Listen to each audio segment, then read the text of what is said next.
We get started today with the race for the White House as Vice President Kamala Harris's running mate, Minnesota Governor Tim Walz, is set to continue his solo tour on the campaign trail with events today in Denver and Boston. Governor Walz held his first solo campaign event yesterday in Los Angeles. He spoke at the American Federation of State, County, and Municipal Employees Convention. There, Walz defended his military record, which has been under scrutiny, especially by former President Trump's running mate, Ohio Senator J.D. Vance, a fellow military veteran. By the way, these guys are even attacking me for my record of service. And I just want to say, I'm proud to serve my country, and I always will be. I firmly believe you should never denigrate another person's service record. Leading us off this morning, NBC News White House correspondent Mike Memoli and NBC News correspondent Von Hilliard, who's covering the Trump campaign. Good morning to both of you. Mike, let's start with you. This event yesterday in L.A. was a chance for Governor Walz to maybe stand out on his own. What were some of the key takeaways from his appearance? Yeah, Joe, this is an important moment for Governor Walz because remember, it was just a week before that he was named to the national ticket. He's still introducing himself to the American people. And so it was notable that the campaign felt that he did first need to address those questions about his military service. He only spoke in general terms, but of course, the criticism has been, the suggestion has been made that he retired from the National Guard when he learned his unit might deploy to Iraq. The records show that he had already announced he was running for Congress before those deployment orders came down.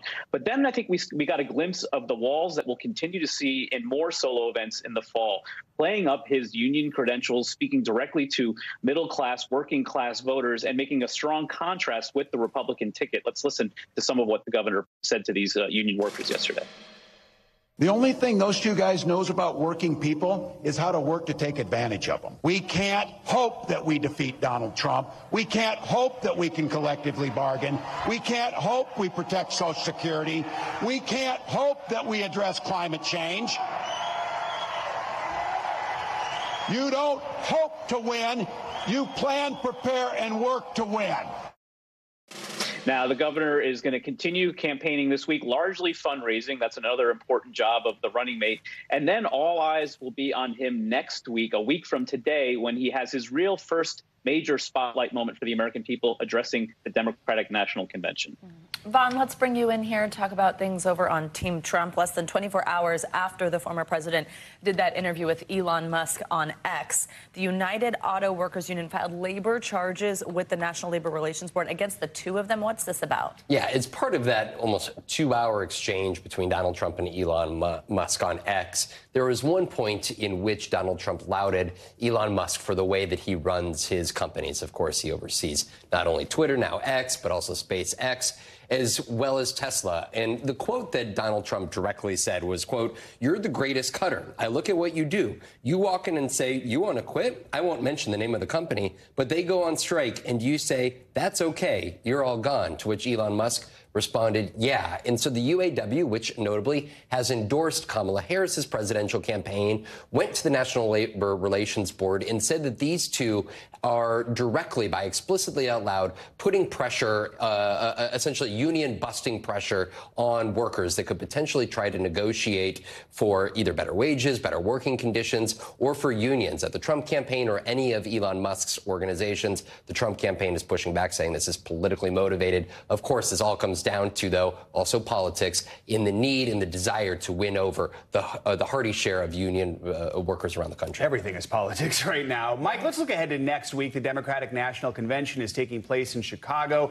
The Harris campaign, though, is making plans to hold a rally in Milwaukee next week, according to sources with knowledge of the planning. A reminder, that's where the RNC took place just last month. So what do we know about these plans? Yeah, this is highly unusual. You typically wouldn't see a campaign planning a major rally of this kind when they already have perhaps the biggest event that they're going to organize every 4 years, their national convention. But this is something that the campaign is considering for two reasons. One is we've seen how these big rallies they held last week were translating into big enthusiasm, but also volunteers, thousands of voters signing up to help the campaign with boots on the ground after these events. I think the campaign has also been aware to the degree to which this has rattled Donald Trump. He's looking at these big rallies. It's getting under his skin. And this is an opportunity for the campaign to literally go to where he accepted the nomination and demonstrate that they have major support in Wisconsin as well.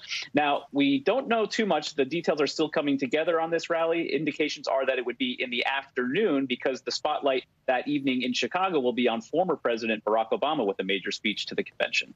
Vaughn, before we let you go, let's talk about a congressional race we were watching this week. This is NBC News projecting that Minnesota Congresswoman Ilhan Omar is the winner in the Democratic primary in their 5th congressional district, defeating former Minneapolis City Council member Don Samuels in a primary rematch. Walk us through this win for Congresswoman Omar and for progressives generally. There's a lot of attention on this race because Jamal Bowman and Cori Bush were 2 fellow members of the progressive squad in the U.S. House Democratic Caucus. In both of those members, they lost primary races this summer. And so the question was Ilhan Omar ultimately going to be able to hold on to her Minneapolis seat? And she faced an onslaught of criticism for being an outspoken critic of the Israeli government's war in Gaza. She also voted against the bipartisan infrastructure package that was brought forward by the Biden administration. She wanted more social spending to go along with that infrastructure package. And her primary opponent was highly critical, saying that she was not focused on the issues that were important to her local congressional district there in the greater Minneapolis area. But as you saw, she narrowly pulling off a victory. She will, very likely, knowing that in the general election, this is all but a solid win, as you well know, Joe, she will be returning to Congress. This was the real race right here, yeah. Vaughn and Mike, thank you both very much. And a programming note, we will have full coverage of the Democratic National Convention from Chicago all next week. Our extensive live coverage kicks off on Monday here on NBC News Now, as well as on NBC. As Election Day gets closer, several states are pushing to get the issue of abortion access on their ballots. This comes as more women are being denied care in medical emergencies because of unclear guidelines in state abortion bans. NBC News senior legal correspondent Laura Jarrett spoke to one woman who says the law around abortion in Texas has changed her life forever. A constitutional amendment in Missouri that would wipe out the state's near total ban on abortion, now set to appear on the ballot this November, while abortion rights organizers in the swing state of Arizona shattered records with more than 500,000 signatures to get their proposed amendment added. This initiative has made the ballot. Missouri and Arizona joining a growing list of states, all with similar ballot measures that would create a new right to abortion up to the point a fetus can survive at around 24 weeks, something opponents say goes too far. This ballot push, the byproduct of the Supreme Court overturning the right to an abortion, allowing each state to pass their own restrictions. Laws now under increasing scrutiny as new data emerges about what's been happening in hospitals. A new analysis of federal records by the AP showing more than 100 pregnant women in medical emergencies like ectopic pregnancies denied care in the ER since Roe was overturned. As doctors tell NBC News, they are navigating vague laws that don't account for medical nuances. There's so much fear and confusion because an ectopic can have a heartbeat. Kylie Thurman had an ectopic pregnancy where an embryo implants in a fallopian tube. She was initially denied an abortion in Texas, despite the law making an exception for such emergencies. Then it ruptured. I want to have kids, and I wanted to keep my fallopian tube, but now it's gone. A piece of my womanhood was taken. She, along with another patient in Texas, are now calling on the Biden administration to investigate. I had to fight like hell to get my care, and I still didn't get it fast enough. And this issue of medical emergencies, particularly in Texas, not going away soon, as a lawsuit there going up to the U.S. Supreme Court potentially as soon as this fall. Back to you. All right, Laura, thank you. Now let's go to the Atlantic, where Puerto Rico is feeling the effects of Tropical Storm Ernesto that's expected to strengthen into a hurricane later this morning. It was just last week that Debbie slowly made its way up the East Coast, soaking millions in the U.S. Now the latest tropical storm is hitting islands in the Caribbean, pounding those areas with heavy rain and strong winds. The National Hurricane Center says Ernesto could drop up to 10 inches of rain on the southeastern part of Puerto Rico. Sustained winds there have increased to nearly 70 miles an hour. We're joined now by NBC News correspondent Guad Venegas for more on what we can expect from this storm. Guad, good morning. So as we mentioned, Ernesto could be upgraded to a hurricane this morning. What have we seen so far? Joe, Savannah, good morning. So as the sun is rising in Puerto Rico, officials are assessing some of the damage, especially on the east part of the main island, where much of the wind and the rain had been slamming overnight. So far, we've seen power outages that are now affecting 300,000 customers in Puerto Rico. We knew going into the storm that the infrastructure there with the system had been damaged years ago with Maria and then again with Fiona.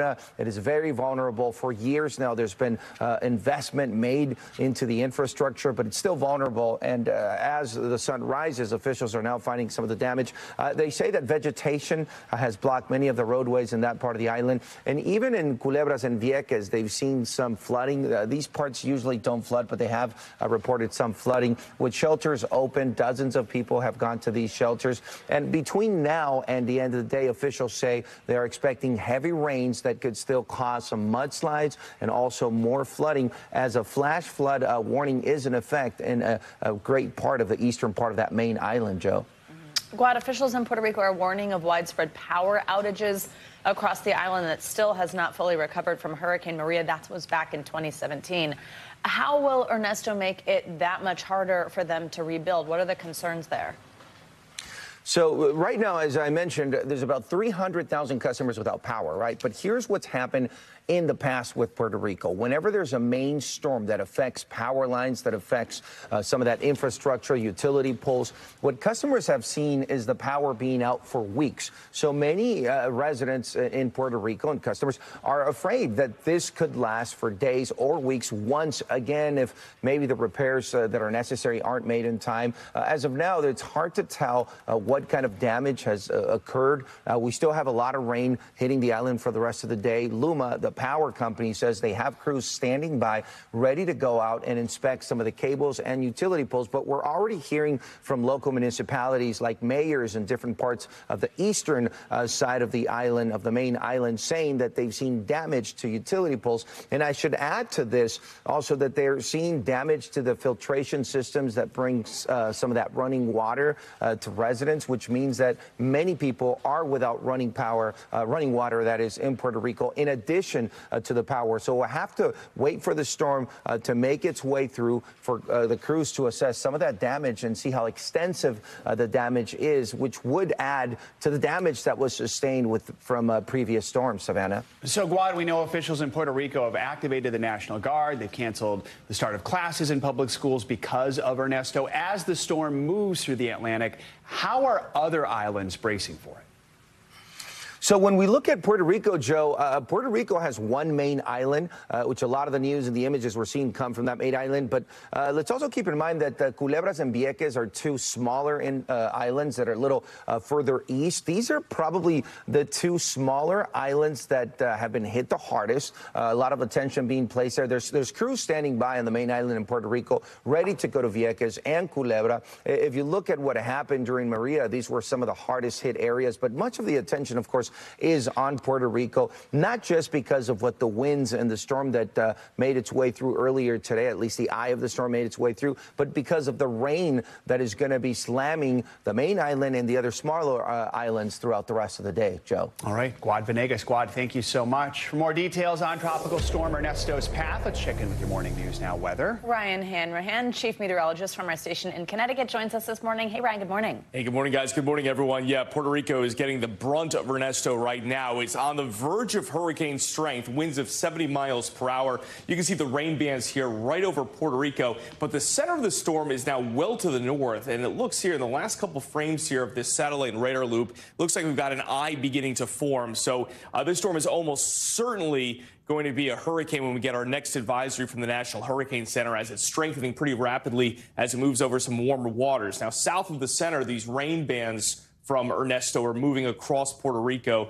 And as Guad mentioned, we've got the potential here for flash flooding and mudslides and certainly some strong winds. We've seen some winds on the eastern part of Puerto Rico up to about 70 or 75 miles per hour this morning. Now, the storm will continue to move away. So by midday and especially this afternoon, the weather will improve quite a bit on Puerto Rico. But then the storm begins to strengthen into a pretty formidable, sizable hurricane here. It looks like it becomes a Category 3 by Friday.